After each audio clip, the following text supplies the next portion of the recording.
Please, layer, layer, layer.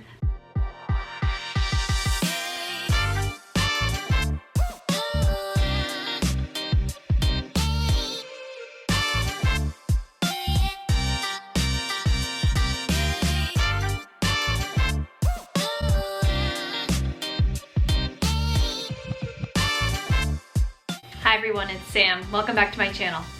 This week is about layering clothes in cold climates. I am very casual today. It's a cozy day and I have no makeup on, just no glasses, nothing, just chilling.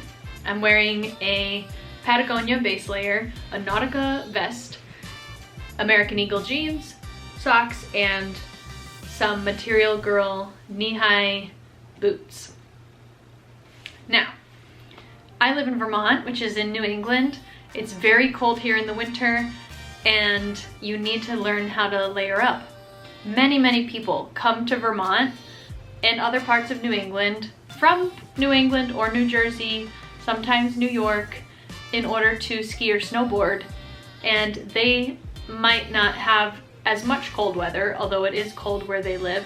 And so here are some tips for people visiting or people who live in the same climate as I do, but they just want to see some different layering outfit ideas. So you don't have to buy base layers or long underwear, whatever you call them. You could wear leggings underneath your jeans. If your jeans aren't skinny or aren't too tight, then you can wear leggings under your jeans as an extra layer that helps a lot.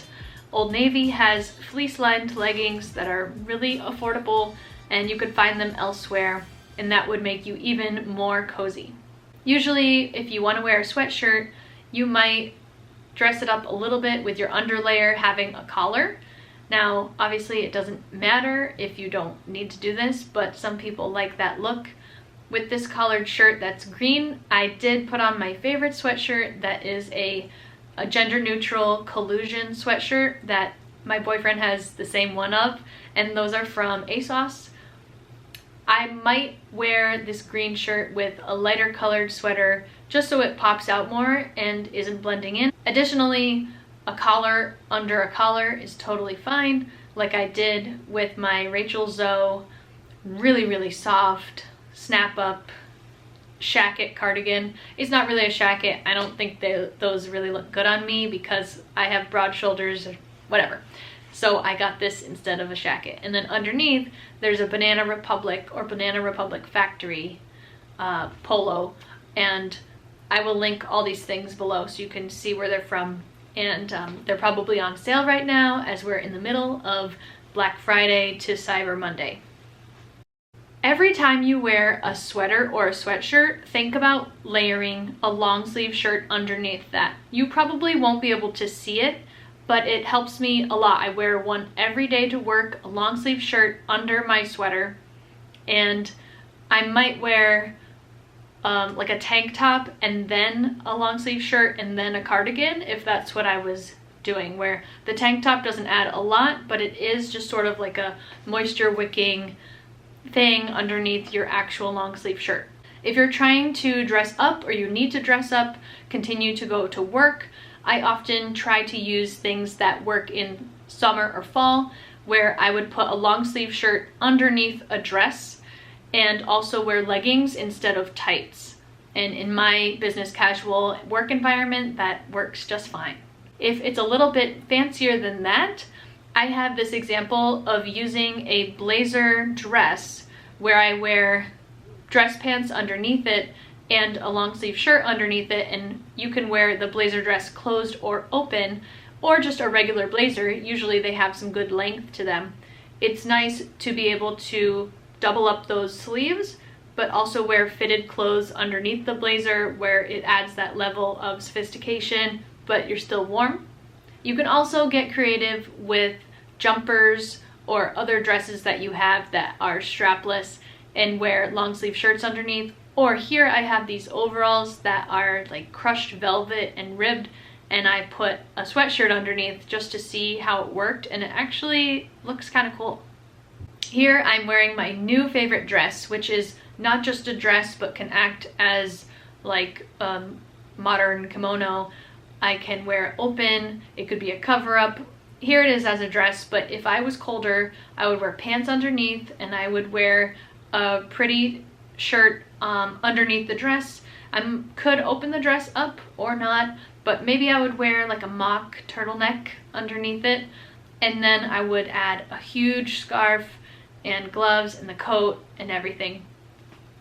If you want more of a street style look and you're gonna wear a matching set or sweatpants or tracksuit, then I would recommend like making it a little bit more athletic looking. I kept my jeans on for this, but I could wear the matching sweatpants to the white sweatshirt, and then you put your coat on top of that. This one is a large men's coat just for that whole look of athleisure and baggy style with an Adidas hat. And if that works for you, you know, you might wear sneakers, but again, like I went with the boots from Sperry because they're waterproof, and sneakers could get your feet wet. A lot of people wear vests because vests can keep your core warm while you might not want to wear a coat inside, or just adding an extra core warmth with your coat on top. Do not forget about hats, scarves, mittens, and gloves. Many of the gloves that are really cheap these days, you can get them in tons of normal stores wherever you are. These ones are brand new from Old Navy, but they are touchscreen compatible, so you can use your cell phone with the gloves on, which is really important because if you're walking around or even in the car and sitting in the car, you might need to use your phone for directions or talking to somebody, and it's really hard to take your gloves off and expose your skin because you will get windburn or you'll feel extremely cold after a minute. You don't want to deal with anything like frostbite. So if you get these gloves, they're super cheap and you can use your phone as you need to with them on, and then usually it's too cold for just those thin little gloves that the wind goes right through because they're just knitted, and so you can put a mitten on top of that. And people do this when they ski and snowboard all the time, where you wear smaller gloves and then the big ones on the outside because you're touching snow and everything. But even just walking around with mine, they're not heavy mittens, they're just big enough to hold these tiny tight gloves underneath, and those are really nice. Those mittens are from alllll. Today I have a French braid, and so I demonstrate using those ear covers. They're the earmuffs that just go behind the back of your neck instead of being really big. I don't like to wear any like huge things, but I do love the fabric headbands that just come as a wide band, and those are really nice. It's important to cover your ears. If you are a runner and you've ever run outside in the cold weather, it's like the first thing that goes are your ears, and mine actually start hurting pretty fast. There are plenty of different coats to wear. I highly recommend getting a long coat.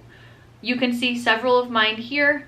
One of them doesn't close, and one of them has a tie, and the other is a parka that zips all the way up.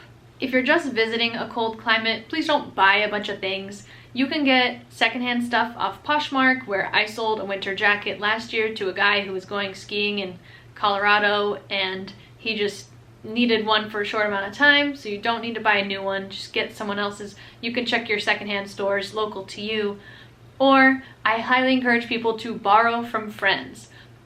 Just like you might make friends with your neighbor, borrow a tool, why not borrow a coat or some gloves? It's totally fine, and you don't need to invest in these things that can be quite expensive because they're meant to have quality things that actually keep someone warm and safe. So this winter, in your travels or at your cold home, please layer, layer, layer. Be careful and have fun out there.